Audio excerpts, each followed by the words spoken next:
sindikato lahat sa Tuwadcom ngayon. Wasak sila sa hearing nila. Sure ako, contempt nila si Colonel Grijaldo at sasabihin ni Colonel Grijaldong nagsisinungaling lang ako sa Senado. Lahat ng gawa-gawa nilang kaso kay Tatay Digong bumalik sa kanila. Marami pa ring nasa side ni Tatay Digong. May paninindigan at hindi nasisindak kahit takutin nila. Salute, Colonel. Nako, nakakahiya ka Fernandez at Abante. Dapat ang iba pang congressman dyan sa Huwadcom busisiin din. Dapat managot ang mga asong congressman ni Tambaloslos, lalo na sina Dan Fernandez at Pastor Kuno Abante. Yes, Mayor Digong, kasuhan sila. Unquote. Narito naman ang paliwanag ni Coach Oli kung saan ay di umano'y ididimanda at tatanggalin daw sa Kamara ang dalawang kongresista na si Abante at Fernandez.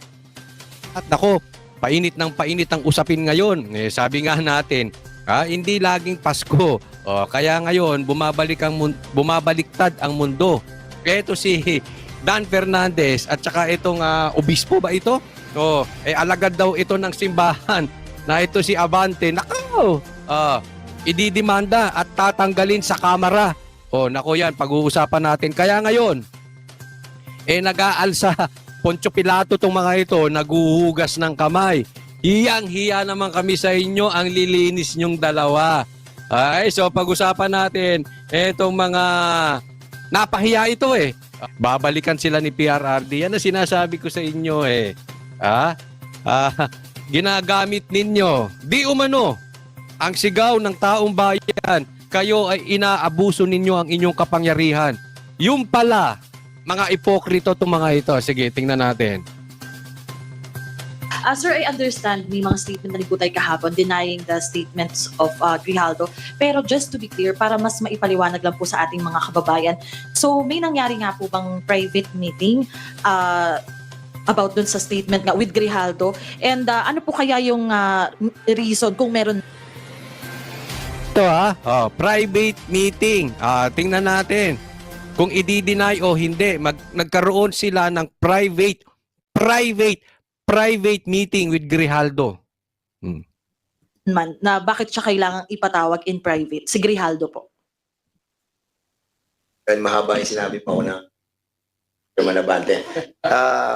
Unang-una talagang there was a incident na talagang pinatawag namin siya. Pero not on our own volition. Because it was Colonel Garma, sa what I'm saying sa mga interview sa akin, that ayan. Inamin niya, ipinatawag. Hindi, ang resource person, hindi nyo dapat kinakausap. Hindi nyo dapat, lalong-lalo na walang abogadong kasama. Okay? So, hindi nyo basta pinapatawag yan. Mali po yun. Yun po ang kina-question ng tao. Bakit nyo pinapatawag? Yan sinasabi ko sa inyo Usapin si Colonel Grijaldo. Kasi si Colonel Grijaldo, according to Colonel Garma, is a friend of her. So, sabi namin, tama-tama, doon si Colonel Grijaldo. So, tawagin na natin. So, it was at the back of the Quadcom. So, nang kinausap namin siya, sabi ko nga kay Chairman Abante, kausapin natin kasi nga kaibigan daw, siya makakapag-confirm ng mga affidavit na ginawa niya doon sa supplemental.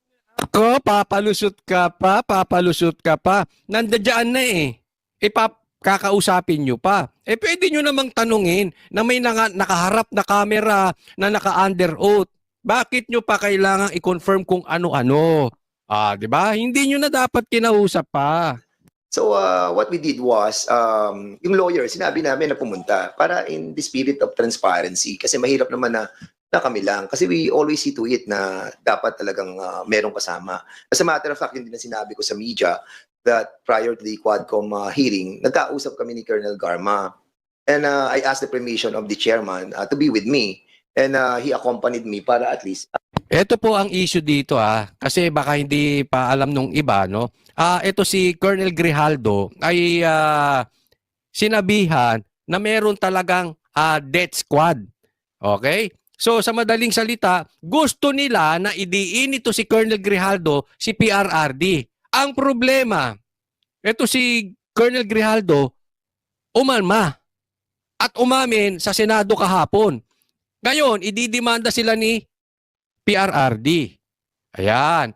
Kasi dinidiktahan. Hindi mo pwedeng diktahan yung mga witnesses o yung mga resource persons nyo.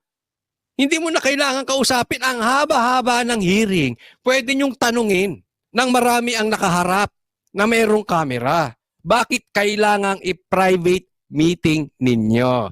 Di booking kayo, huli kayo. Transparent talaga yung usapan. Unfortunately, yung sinasabi niyang coercion and harassment, it never happened. Talagang wala namang coercion na nangyari.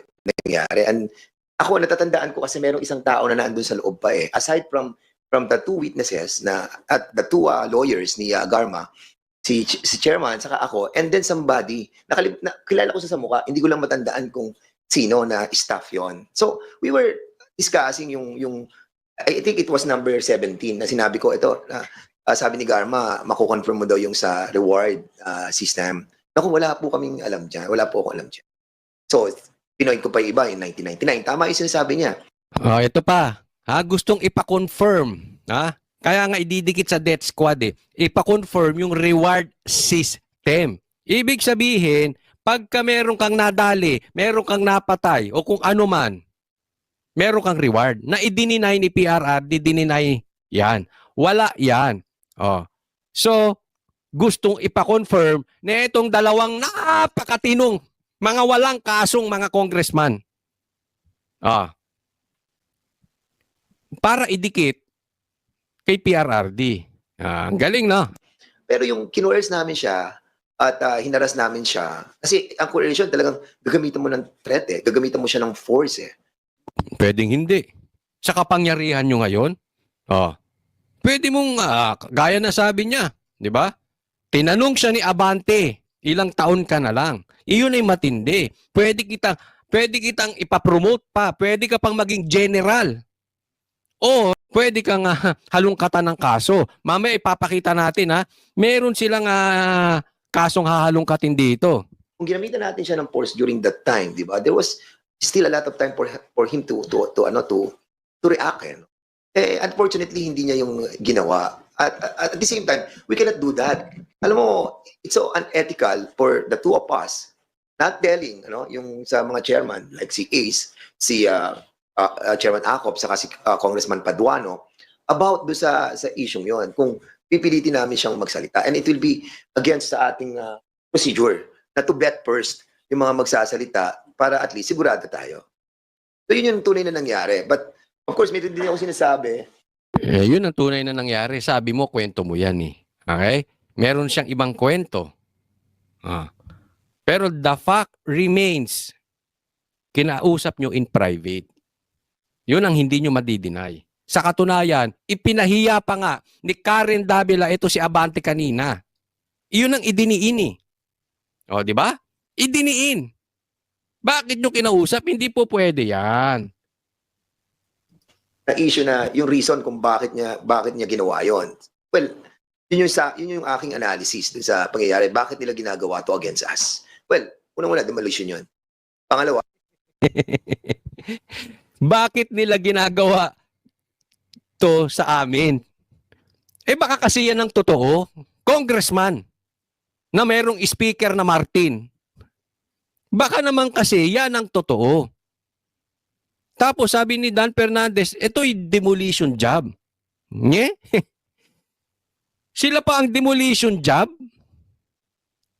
Wala kayong galawang investigasyon. Puro sa Duterte. Kay Pastor Kibuloy, kay BP Sara, kay PRRD. And now, here you are. Of all people, talking about demolition job. Look who's talking. Hindi po sa pinagbibintangan ko kayo. Pero yung senaryong nangyayari ngayon, puro Duterte eh. Let's talk about confidential funds. Gusto nyong buksan yung kay kay BP Sara. Si Marcos, may confidential funds. Kung bubuksan nyo yung kay BP Sara, kaya nyo rin bang buksan at imbestigahan yung kay Marcos? A real talk tayo. Ano kaya ang ginawa sa inyo ni Martin? Kung pinatawag nyo rin si BBM, kung binuksan ninyo at iniimbestigahan din nyo at sinabi nyong iimbestigahan nyo si Marcos, real talk lang po. Ano kaya ang gagawin sa inyo ni Martin? Hindi na nga tayo umabot doon eh. Ang tanong, kaya nyo bang gawin yon?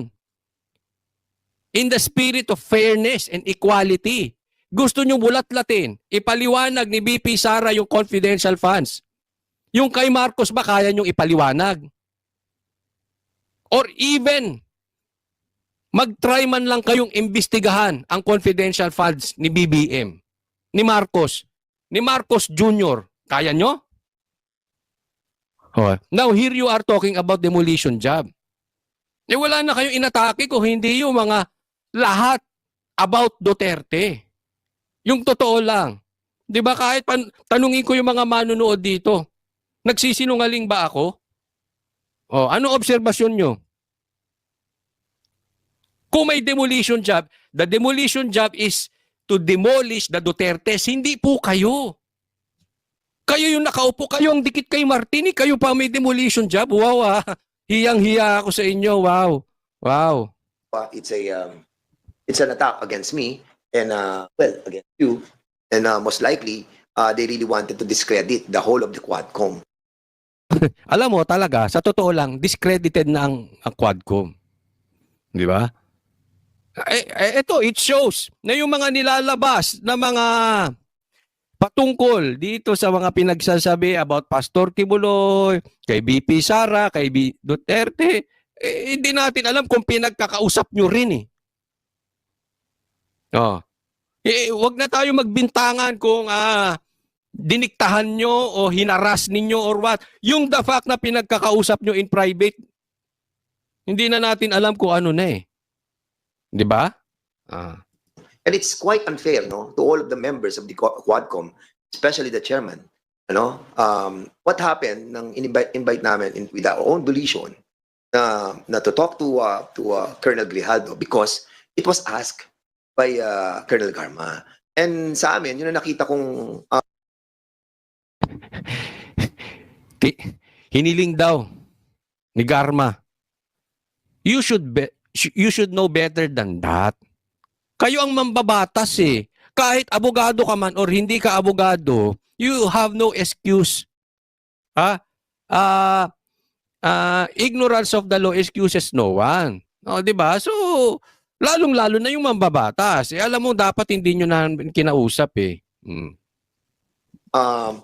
naging repercussion ng ginawa namin. But of course, in every betting that we are doing, we always see to it that there are people around. Opo, sorry, follow-up lang. Yun ang hindi natin alam. No?